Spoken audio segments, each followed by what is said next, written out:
আসসালামু আলাইকুম। আলহামদুলিল্লাহ, আশা করি আপনারা সবাই ভালো আছেন। তো আজকে শুরু করছি আমার হাদিস আজকে থেকে আমার হাদিসের ইগুলো শুরু হচ্ছে। তো প্রথম যে পরিচ্ছদ সেখানে আছে ওয়াশরুম সংক্রান্ত, মানে প্রস্রাব পায়খানার যে পাক পবিত্রতার বিষয়ে যে আমাদের কিছু বিধিনিষেধ আছে সে সংক্রান্ত হাদিস, যা হয় হজরত আয়েশা রাদিয়াল্লাহু আনহু বর্ণিত আমরা ফলো করছি।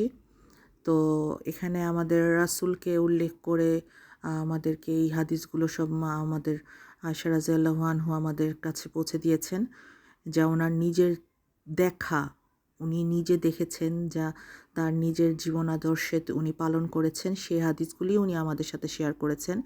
তো ইনশাল্লাহ আমরা যারা মুসলমান, আমরা কিন্তু আমাদের বাচ্চাদের জন্মের পর আমরা 6 মাসের পর থেকে আমরা আমাদের অনেক ইসলামী বিধিনিষেধ মানতে শুরু করি। যেমন বাচ্চা যখন একটু কথা বলতে শুরু করে, আমরা ওদের মুখে আল্লাহ, আমরা ওদের সামনে এমনভাবেই উচ্চারণ করি আমাদের কালেমা লা ইলাহা ইল্লাল্লাহু মুহাম্মাদুর রাসূলুল্লাহ সাল্লাল্লাহু আলাইহি সাল্লাম।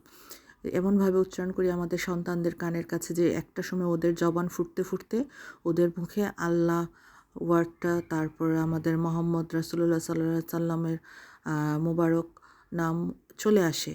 অনেক বাচ্চাই দেখবেন, অন্তত আমার তো 2টো সন্তান আছে, আমার বাচ্চাদেরকে আমি আলহামদুলিল্লাহ অনেক ছোটোবেলা থেকে ওদেরকে আমি বাচ্চাদেরকে যেমন কার্টুন দেখতে দেওয়া হয় বা টিভিতে কার্টুন দেখতে দেওয়া হয়, মোবাইলে, ইউটিউবে।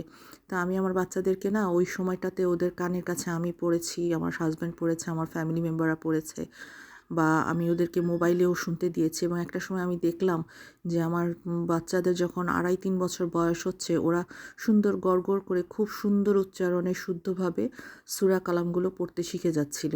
তো পরবর্তীতে যখন ওদেরকে হুজুর মাওলানা সাহেবদের কাছে পড়তে দিয়েছি, ওনারাও খুব খুশি যে বাচ্চাদেরকে পড়িয়ে তারা আরাম পাচ্ছে।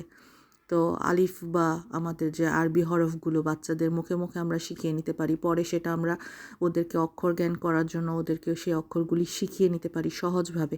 অবশ্যই আমরা বাংলা ইংলিশ পড়ার জন্য বাচ্চাদেরকে তো সবাই প্রেশার দেই, বাট বাংলা ইংলিশ শুরু করার আগে যদি আমরা আমাদের ধর্মীয় আরবি পড়াটা আগে বাচ্চাদেরকে ধরাই, সেটা খুব বেশি ভালো। যেটা আমাদের মুরব্বীরা, বিশেষ করে আমার নানু, আমার দাদা দাদিকে আমরা পাইনি, তো আমার নানুকে পেয়েছি। আমার নানু সবসময় বলতেন যে ইসলাম ধর্মের যে আমাদের যে ধর্মীয় পড়া, আমাদের যে ধর্মীয় জ্ঞান, এটা আমাদের একদম কলিজার ভিতর গেঁথে যায়। এটা এই জন্য আমরা ভুলি না। আপনার ছোটোবেলায় একটা কবিতা আপনি এখন বলতে পারবেন না, কিন্তু খুব ছোটোবেলায় শেখা সূরাও আপনি বলতে পারবেন। আলহামদুলিল্লাহ, এটাই আমাদের সবচেয়ে বড় শক্তি। তো যাই হোক, অনেকটা বেশি কথা বলে ফেললাম, তার জন্য আমি মাফ চেয়ে নিচ্ছি। তো এখন আমি শুরু করব আজকে আমার আয়েশা রাদিয়াল্লাহু আনহুর যে জীবনীটা আমি সংক্ষিপ্ত পড়েছি এর আগে। এবার আমি হাদিস সম্পর্কে চলে আসছি। তো প্রথম পরিচ্ছেদে যেটা আছে প্রস্রাব পায়খানা সম্পর্কিত হাদিস। প্রথম হাদিসটা আছে, সেটা আমি আগে বাংলায় বলছি, পরে আমি আরবি উচ্চারণটা বলে দিব। আয়েশা রাদিয়াল্লাহু আনহা থেকে বর্ণিত, তিনি বলেন, যদি কোনো ব্যক্তি তোমাকে বলে যে রাসূল সাল্লাল্লাহু আলাইহি সাল্লাম দাঁড়িয়ে প্রস্রাব করেছেন, তবে তার কথা বিশ্বাস করবে না, কেননা আমি তাকে বসে প্রস্রাব করতে দেখেছি। জি, এই জিনিসটা কিন্তু খুব জরুরি। যাদের বিশেষ করে আমাদের ছেলে বাচ্চা আছে, একদম ছোট থেকে আমরা ওদেরকে যা শেখাবো, বাচ্চাকে যদি আমরা সেভাবেই শেখাই, বাচ্চাদের মাথায় সেটা গেঁথে যায়। তো বাচ্চাদেরকে ছেলে বাচ্চা, মেয়ে বাচ্চা তো অবশ্যই, ছেলে বাচ্চারা অনেক সময় দাঁড়িয়ে প্রস্রাব করে, এটা খুব বড় গুনাহ, এটা একদমই করা যাবে না। এবং এই জিনিসটা আমরা ছোটোবেলা থেকেই কিন্তু আমাদের সন্তানদেরকে শিখিয়েছি, আমাদের মুরব্বীরা আমাদেরকে শিখিয়েছেন, সেভাবে আমরা আমাদের সন্তানদেরকে শিক্ষা দিয়েছি। তো এখানে আমাদের আয়েশা রাদিয়াল্লাহু আনহু সেটা কঠিনভাবে বলে দিলেন যে এটা নিয়ে যদি কেউ মিথ্যাচারও করে, সেটাও আমাদের জন্য অনেক গুনাহ হবে। কারণ আমাদের আয়েশা রাদিয়াল্লাহু আনহু ওনার নিজের দৃষ্টিতে দেখা, উনি বলতেছেন যে আমাদের রাসূল বসে প্রস্রাব করেছেন, এটা সে দেখেছে। তাই এটা নিয়ে কোনো আমাদের দ্বিমত পোষণ বা সংশয়, কোনো ধরনের কোনো কিচ্ছু আসতে পারবে না। তো উনি আরবিতে এই কথাটা বলার সময় যেটা বলেছেন সেটা হচ্ছে, ইয়াসাত রাদি আল্লাহ ইনহা মান হাদ্দাতাক আন রাসূল আল্লাহ সাল্লাল্লাহু আলাইহি সাল্লাম বাল কায়মান কায়মান ফালা তাসুদ্দিকু আনা রা আয়তু ইয়াবুল কাইদান। তো এই হাদিসটাতে স্পষ্টভাবে বলা আছে, হযরত আয়েশা রাদিয়াল্লাহু আনহা থেকে বর্ণিত, তিনি বলেন, যদি কোনো ব্যক্তি তোমাকে বলে যে রাসূল সাল্লাল্লাহু আলাইহি সাল্লাম দাঁড়িয়ে প্রস্রাব করেছেন, তবে তার কথা বিশ্বাস করব না আমরা। মানে আমাদেরকে বিশ্বাস করবে না বলেছেন। তো ইনশাআল্লাহ আমরা অবশ্যই বিশ্বাস করব না, কেননা রাদিয়াল্লাহু আনহু তাকে বসে প্রস্রাব করতে দেখেছেন। তো দ্বিতীয় হাদিস, এটাও প্রায় সেম কাছাকাছি। এখানে বলা হয়েছে, আয়েশা রাদিয়াল্লাহু আনহা থেকে বর্ণিত, তিনি বলেন, আমি রাসূলুল্লাহ সাল্লাল্লাহু আলাইহি সাল্লামকে ইস্তিনজায় পানি ব্যবহার ছাড়া কখনো বাথরুম থেকে বের হতে দেখিনি। ইস্তিনজায় মানে ওয়াশরুম ব্যবহার করার পর, আপনার প্রস্রাব পায়খানা কিছু করার পর পানি ব্যবহার না করে বাথরুম থেকে বের হতে দেখেননি। মানে হচ্ছে আমাদের যে ক্লিন করা বা পরিষ্কার করা, ধৌত করার যে সিস্টেমটা, এটা একদম কম্পালসারি করতে হবে, মানে করতেই হবে, এটা নিয়ে কোনো ফাঁকিবাজি নেই। এটা হ্যাঁ, আপনার ওইটা করার পানি দিয়ে ওয়াশ করার পর তারপর আপনি অবশ্যই শুকনো কাপড়, নরম অথবা টিস্যু, এখন তো টিস্যুটাই ব্যবহার করা বেশি ভালো আমি বলবো। কাপড়ের চেয়ে আগের সময় ছিল আলাদা কথা, তখন কাপড় ব্যবহার করতো, বাট এখনকার সময় আমরা এসে, যেহেতু আমরা আমাদের আল্লাহ আমাদেরকে জ্ঞান দিয়েছেন, টিস্যু আবিষ্কার হয়েছে, তো সেটার সঠিক ব্যবহারটা আমরা করব। তো আপনি পানি ব্যবহার করার পর, ওয়াশরুম করার পর পানি ব্যবহার করে তারপর টিস্যু ব্যবহার করবেন, সেটাই হচ্ছে সঠিক নিয়ম। এরপর তৃতীয় হাদিস, আয়েশা রাদিয়াল্লাহু আনহা থেকে বর্ণিত, নবী করিম সাল্লাল্লাহু আলাইহি সাল্লাম বাথরুম শেষে মলদ্বার 3 বার ধৌত করতেন। মানে উনি যেটা ক্লিন করতেন বাথরুম শেষে, সেটা 3 বার ধৌত করতেন। ইবনে ওমর রাদিয়াল্লাহু আনহু বলেন, আমরাও এরূপ করেছি এবং এটাকে নিরাময় ও পবিত্রতার উপায় হিসেবে পেয়েছি। চিন্তা করুন, পরিষ্কার, এটা কিন্তু এখন সারা পৃথিবীতে মানুষ আমাদের ধর্মের অনেক বিষয় নিয়ে প্রশ্ন তুলে এবং তারা সেটা নিয়ে হেরেও গেছে। আমাদের ধর্মের পরিষ্কার পরিচ্ছন্নতার যে পবিত্রতার যে সঠিক ব্যাখ্যা আছে, এবং সেটা আমরা যারা মেনে চলেছি, সেটা যত বড় দুর্যোগ আসুক, বিপর্যয় আসুক, যত বড় ভাইরাস আসুক, আমরা কিন্তু রক্ষা পেয়েছি। তার একটা বড় একটা সাক্ষী হচ্ছে আমাদের ধর্মীয় পবিত্রতা, আমাদের ধর্মীয় পর্দা, আমাদের ধর্মীয় যে শালীনতা, এটা কিন্তু আমাদের অনেক বড় একটা অলংকার, যা আমাদেরকে সব সময় আমাদের আল্লাহর অশেষ মেহেরবানি, আমাদের রাসূলের মাধ্যমে আমরা পেয়েছি, জানতে পেরেছি, যা এখনও জানছি, যার মাধ্যমে আমরা সব সময় রক্ষা পেয়েছি। তো এটা আমাদেরকে অবশ্যই সবার মনে রাখতে হবে পরিষ্কার পরিচ্ছন্নতার জন্য, যে আমাদের রাসূলও আমাদের এইভাবেই পরিষ্কার করতেন নিজেকে। তাই আমাদের এই পরিষ্কার করাটা যেমন আমাদের জন্য একদম খুব জরুরি, একদম মানে আমাদের জন্য এটা একদম খুব 100 নাম্বার ফরজ জরুরির মতনই আমি বলবো। ফরজ বলা উচিত না, তবে আমি জানি না ফরজ হিসেবে আসবে কি না। তবে হ্যাঁ, এটা আমাদের জন্য পবিত্রতার জন্য অবশ্যই জরুরি, এবং এটাতে কোনো ধরনের গাফিলতি বা অনিয়ম করা যাবে না এই পরিষ্কার পরিচ্ছন্নতাতে। তো এরপর চতুর্থ হাদিসে বর্ণিত আছেন, আয়েশা রাদিয়াল্লাহু আনহা থেকে তিনি বলেন, নবী করিম সাল্লাল্লাহু আলাইহি সাল্লাম যখন প্রস্রাব পায়খানা থেকে বের হতেন, তখন বলতেন, হে আল্লাহ, তোমার কাছে তোমার কাছে ক্ষমা প্রার্থনা করছি। মানে ওয়াশরুম থেকে বের হওয়ার যে নিয়মটা, আমরা একটা দোয়া জানি, সেই দোয়াটা পড়ার এখানে ছোট্ট করে বলা হয়েছে যে, হে আল্লাহ, তোমার কাছে ক্ষমা প্রার্থনা করছি। আর হজরত আনাস রাদিয়াল্লাহু আনহু এর রেওয়াতের উল্লেখ আছে, নবী করিম সাল্লাল্লাহু আলাইহি সাল্লাম বলতেন, সকল প্রশংসা ওই আল্লাহ তাআলার যিনি আমার থেকে কষ্টদায়ক জিনিসসমূহ দূর করে দিয়েছেন এবং আমাকে প্রশান্তি দান করেছেন। মানে আমাদের যে শরীরের বজ্রটা, সেটা বের করে দিয়েছেন একদম প্রাকৃতিকভাবে, সুন্দরভাবে, এবং তারপর আমরা পরিষ্কার পরিচ্ছন্ন হব, সেটা নিয়ে কোনো ধরনের দ্বিমত নেই। এবং এটা করার জন্য যে আল্লাহর কাছে শুকরিয়া করতে হবে, যে আল্লাহ আমাদেরকে এমন প্রাকৃতিকভাবে তৈরি করেছেন যে আমাদের শরীরের অপ্রয়োজনীয় জিনিসটা নির্দিষ্ট সময় কোনো ধরনের কোনো কষ্ট ছাড়াই আমাদের শরীর থেকে বের হয়ে যায়। এটার জন্য আমরা অবশ্যই আল্লাহ তাআলার শুকরিয়া আদায় করি। তো আলহামদুলিল্লাহ। তো এরপরে হচ্ছে পঞ্চম হাদিস, হযরত আয়েশা রাদিয়াল্লাহু থেকে বর্ণিত, তিনি বলেন, আমি রাসূল সাল্লাল্লাহু আলাইহি সাল্লামকে বলতে শুনেছি, খাবার উপস্থিত হলে, প্রচণ্ড ক্ষুধা রেখে খাবার উপস্থিত হলে নামাজ পড়বে না। মানে আমাদের হয় না যে খাবার রান্না করেছি, রান্না করার পর আমরা কি করি, আমরা মহিলারা অন্তত, আচ্ছা আমি পুরো হাদিসটাকে শেষ করি তারপর বলি। হযরত রাদিয়াল্লাহু আনহু থেকে বর্ণিত, তিনি বলেন, আমি রাসূল সাল্লাল্লাহু আলাইহি সাল্লামকে বলতে শুনেছি খাবার উপস্থিত হলে, খাবার মানে প্রচণ্ড ক্ষুধা লেগেছে এই সময় খাবার উপস্থিত হলে নামাজ পড়বে না, এবং প্রস্রাব পায়খানার বেশি চাপ রেখেও নামাজ পড়বে না। মানে হচ্ছে আপনি অনেকে আছে যে ওয়াশরুম চাপ দিয়েছে, কিন্তু আমরা সাপোজ এখন শীতের দিন চলছে, আমরা অনেকে ভাবি যে শরীরটা একটু চেপে রাখি, অজুটা থাকুক, আমরা অজুটা নষ্ট হতে দিতে চাই না, তো এটা করা যাবে না। আপনাকে শারীরিক নিয়ম মেনটেন করেই চলতে হবে।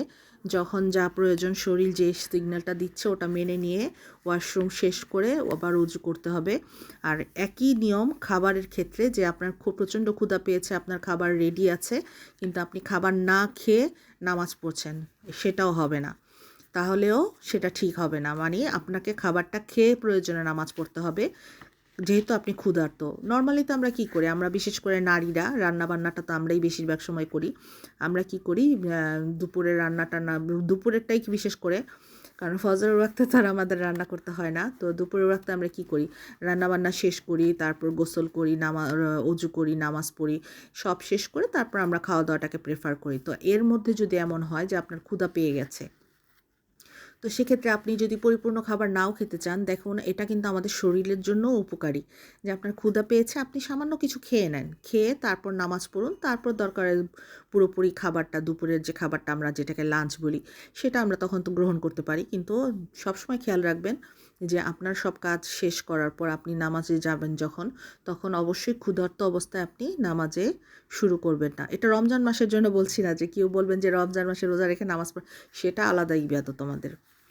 রমজান মাস আমাদের সিয়াম সাধনার মাস, সেখানে ক্ষুধার প্রশ্নই আসে না।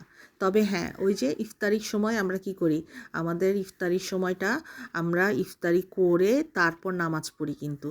তো সেই রকমই আমাদের সেটাই নিয়ম হয়েছে। যে আয়সা রাদিয়াল্লাহু আনহা থেকে বর্ণিত, তিনি বলেন, আমি রাসূলুল্লাহ সাল্লাল্লাহু আলাইহি সাল্লামকে বলতে শুনেছি, খাবার উপস্থিত হলে নামাজ পড়বে না, এবং প্রস্রাব পায়খানা বেশি চাপ রেখেও নামাজ পড়বে না। তো ঠিক আছে, এরপর হচ্ছে দুগ্নপায়ী বাচ্চাদের প্রস্রাবের হুকুম। অনেকে বলে বাচ্চাদের প্রস্রাব পাক না পাক, এটা নিয়ে একটা প্রশ্ন থাকে কিন্তু আমাদের। তো এই বিষয়ে আমাদেরকে পরিষ্কারভাবে বলা হয়েছে। দেখুন হাদিস নাম্বার 6, হযরত আয়েশা রাদিয়াল্লাহু আনহা থেকে বর্ণিত, তিনি বলেন, একবার রাসূলুল্লাহ সাল্লাল্লাহু আলাইহি সাল্লাম এর নিকট একটি দুধের বাচ্চা আনা হলো। সে তার কাপড়ে প্রস্রাব করে দিল। অতঃপর তিনি পানি আনলেন এবং তার উপর ঢেলে ধুয়ে দিলেন।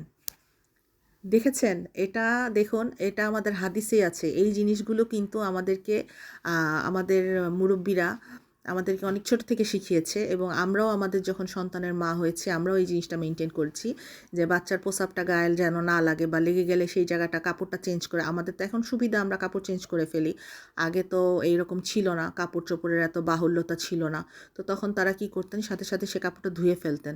তো এই জিনিসটা আমাদের সবার এটা মনে রাখতে হবে কঠিনভাবে, যে বাচ্চারা প্রস্রাব করলে, পায়খানা কিন্তু এখানে বলা হচ্ছে না, এখানে প্রস্রাবের কথা বলা হচ্ছে। তো প্রস্রাবের কথাই যদি এইভাবে কঠিনভাবে বলা হয়, তো পায়খানার ক্ষেত্রে তো অবশ্যই এটা 100% লাগু হচ্ছে, যে প্রস্রাব করলেও সেই জায়গাটা ধুয়ে কাপড়ে সেই পরিষ্কারটা করে পরিষ্কার কাপড়ে নামাজ পড়তে হবে। ওই প্রস্রাবের ছিটটা থাকুক বা সামান্য থাকুক, ওটা বলা যাবে না যে এই প্রস্রাবে কিছু হবে না, এটা মোটেও বলা যাবে না। প্রস্রাব যেটা শরীরের বজ্র, ওটা বজ্রই, ওটা কোনো পরিষ্কার কিছু না, ওটা শরীরে রেখে নামাজ পড়া যাবে না, বা কোনো ইবাদত আমরা করব না। আমরা অবশ্যই এই পাক পবিত্রতা রক্ষা করব আমাদের হাদিসের আলোকে যেটা।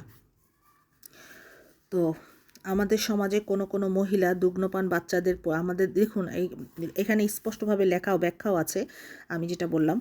আমাদের সমাজে কোনো কোনো মহিলা দুগ্নপোষ্য বাচ্চাদের প্রস্রাবকে পাক মনে করে থাকেন। তারা বলেন, যদি দুগ্নপোষ্য বাচ্চাদের প্রস্রাব নাপাক হয়ে থাকে, তাহলে বাচ্চার মা শিশুর লালন পালন করতে গিয়ে ইবাদতই করতে পারবে না। এটা ভুল, এটা একদম ভুল। এটা আসলে মানুষের অলসতা। প্রথমত মানুষের সচেতনতা, দ্বিতীয় মানুষের অলসতা। আমি যদি সচেতন থাকতে পারি, অবশ্যই আমার বাচ্চার ওই বজ্রটা আমার গায়ে লাগবে না। প্রথমত ওটা একটা মা যখন মা হন বাচ্চার, তো প্রথম কিছুদিন আমার মনে হয় কি যে 40 দিনই আমাদের জন্য এনাফ বাচ্চার শরীরের নিয়ম জিনিসগুলো বোঝার জন্য। বাচ্চা কখন প্রস্রাব করছে, বাচ্চা কখন খাবার খাচ্ছে, খাবার খাওয়ার কতক্ষণ পর প্রস্রাব করছে বা কী আসে বিষয়, ওটা আমাদের অভ্যেস হয়ে যায়। তো সেই জন্য আমরা যদি একটু সচেতন হয়ে বাচ্চাকে ওই অবস্থাতে ট্রেনিং দিয়ে ফেলি, শীষ দিয়ে প্রস্রাব করানো বা ডাইপার পরানো, এখন তো কত সুবিধা। তো এই জন্য আমাদের গায়ে এটা লাগার প্রশ্নই আসে না। আমি যদি চাই আমার গায়ে নোংরা লাগবে না, তবে ওটা অবশ্যই লাগবে না। তো আমি যদি সেটাকে ছাড় দিয়ে দিই যে না ওটা লাগলে কিছু হবে না, কিন্তু ওই লাগার পর ওই কাপড়ে আমরা যদি ইবাদত করি সেটা কিন্তু হবে না, নামাজ হবে না। কিন্তু তাদের এ কথা সঠিক নয়, কেননা আলোচ্য হাদিস দ্বারা পরিষ্কার বোঝা যায় যে শিশুদের প্রস্রাব ও নাপাক, বড়দের প্রস্রাবের যে হুকুম বাচ্চাদের প্রস্রাবে একই হুকুম। সুতরাং এগুলো আমাদেরকে অবশ্যই মনে রাখতে হবে, যারা নতুন মা হয়েছেন বা মুরব্বীরা যে বলেন যে এই কিছু কিছু যে পরিষ্কার থাকার জন্য, এটা আমাদের অবশ্যই মানতে হবে। তো এরপর প্রস্রাব পায়খানার সুন্নত আদবসমূহ যেটা আমাদেরকে অবশ্যই মেনটেন করতে হবে। এখানে প্রস্রাব পায়খানার প্রবেশের পূর্বে দোয়া পাঠ করা হয়েছে, যেটা আমরা সবাই ব্যবহার করি। ওয়াশরুমে যাওয়ার আগের দোয়া এবং ওয়াশরুম থেকে বের হবার দোয়া, যেটা আমাদের সবার জেনে রাখা জরুরি এবং খুব অল্প বয়সে এগুলো মুখস্থ করা জরুরি। তো ছোট ছোট এই দোয়াগুলো আমাদেরকে অনেক বাচ্চাদেরকেও অনেক অল্প বয়সে শেখাতে হবে, আমরাও শিখে নিব যদি কারো না শেখা থাকে। সেজন্য আমি আস্তে আস্তে বলছি, আপনারা মুখস্থ করে নিলে খুব উপকার হবে।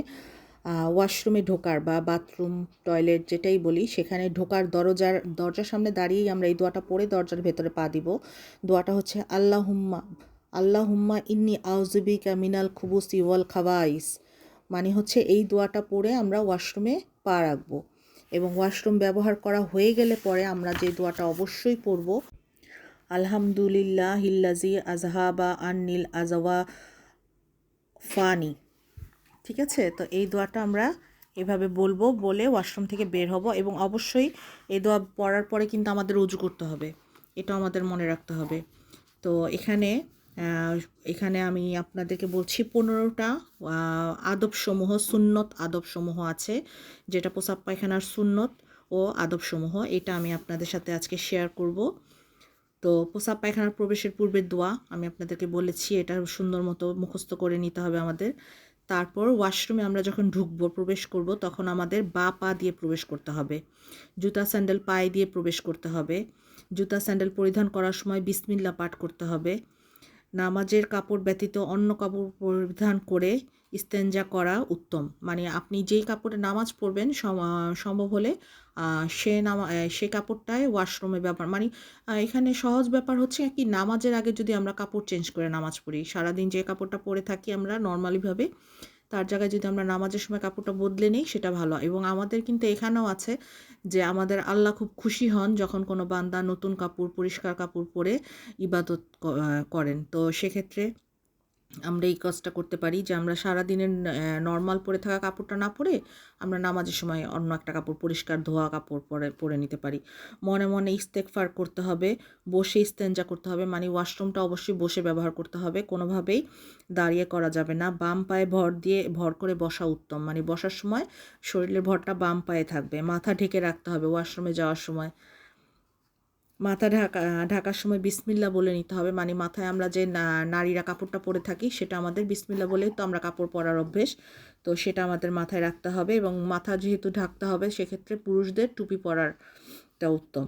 ঢিলা কুলুপ ব্যবহার করবে। ঢিলা কুলুপটা হচ্ছে ওই যে আমি বললাম যে আপনি পানি দিয়ে নিজেকে ক্লিন করার পর টিস্যু ব্যবহার করাটাই বর্তমান সময়ের জন্য ভালো। আর পূর্বে যারা ছিলেন তারা পাতলা নরম কাপড় ব্যবহার করতেন, তো সেটাকেই ঢিলা কুলুপ ব্যবহার বলা হয়। কমপক্ষে তিনটি এই তিনটি নিয়ম কি পরিষ্কার হতে যতক্ষণ প্রয়োজন ব্যবহার করবে, তার বেজর হওয়া উত্তম। মানে পরিষ্কার করার জন্য আমরা যখন নিজেদেরকে ক্লিন করব, সেই ক্লিনের প্রসেসটা বেজর সংখ্যায় করলে ভালো হয়। তার মানে এই নয় যে আপনি একবার করলে হয়ে যাবে, সেটা করা যাবে না। আপনি একবার করতে পারবেন না বা দুইবার করতে পারবেন না, অবশ্যই আপনাকে সম্পূর্ণ পরিষ্কার হওয়ার প্রসেসটা 3বার করতে হবে। সম্পূর্ণ পরিষ্কারটা 3বার পরিষ্কার হতে হবে সর্বনিম্ন। ঊর্ধ্বে আপনি যদি 5বার পরিষ্কার হতে চান সমস্যা নাই, 7বার হতে পারেন, কোনো সমস্যা নেই। তবে আবার পানি অপচয় করা যাবে না অতিরিক্ত পানি ব্যবহার করে, সেক্ষেত্রে 3বারটাই সবচেয়ে উত্তম। আচ্ছা, পানি খরচ করবে, পানি ওই যে বললাম পানি দিয়ে পরিষ্কার হতেই হবে। ডান পা দিয়ে বের হওয়ার সময় ডান পাটা আমরা আগে ব্যবহার করব এবং বের হওয়ার পরের দোয়া আমি আপনাদেরকে বলে দিয়েছি, আরেকবার বলে দিচ্ছি। বের হওয়ার সময় আমরা যে দোয়াটা পড়বো, আলহামদুলিল্লাহ হিল্লাজি আজহাবা আনিল আজাওয়া আফ ফানি। ঠিক আছে, তো এই দোয়াটা আমরা পড়ে ওয়াশরুম থেকে বের হয়ে আসব এবং অবশ্যই আমরা অজু যেখানে করার নিয়ম সেখানে, আমাদের সবার বাসাতেই এখন আমরা অজুখানাটা আলাদা করার চেষ্টা করি, ওয়াশরুমে অজু না করাই ভালো।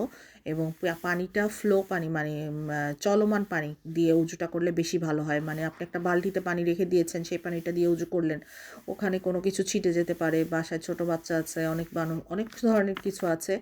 তো সেক্ষেত্রে ওই ভরা পানিটা দিয়ে না করে, আবার হ্যাঁ ঢাকা পানি দিয়ে করতে পারেন। আপনি একটা অজুর জন্য পাত্র ভরে রাখলেন, সেটা ঢেকে রাখলেন, সেই পানিটা দিয়ে আপনি অজু করেন, কোনো সমস্যা নাই। তবে চেষ্টা করবেন কলের পানিটা দিয়ে অজু করার এবং অজুটা ওয়াশরুমে না করে বেসিনে করে তারপর আপনি পাটা ধুয়ে নিলেন, তো সেটাও হয়ে যাবে, সমস্যা নাই।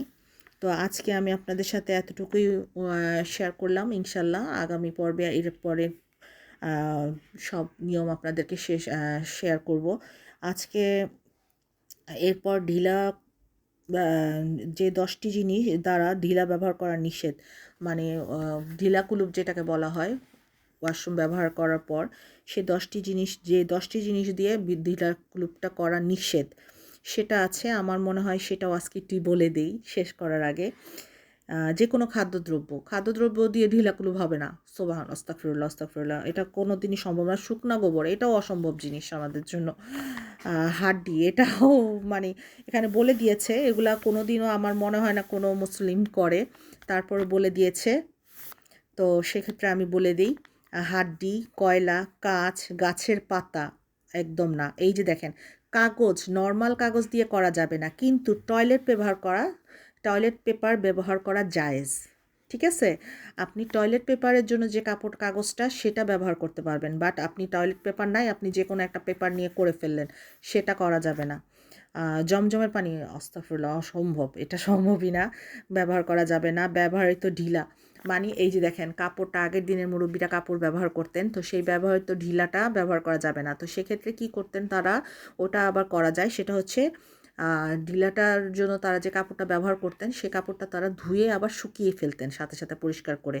তো সেক্ষেত্রে আবার আপনি ওটা রিইউজ করা যায়। তবে এখনকার সময় তো আর ওটার দরকার নাই, আমরা যেহেতু টিস্যু পেপারের সুবিধাটা পাচ্ছি।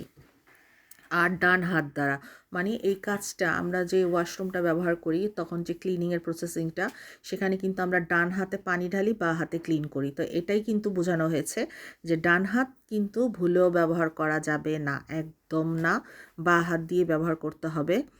তো এই পর্যন্তই। আর তারপর আছে পরবর্তী যেটা আছে সেটা আমি আজকে আর শুরু করব না, একদিনে বেশি বললে মনেও থাকে না।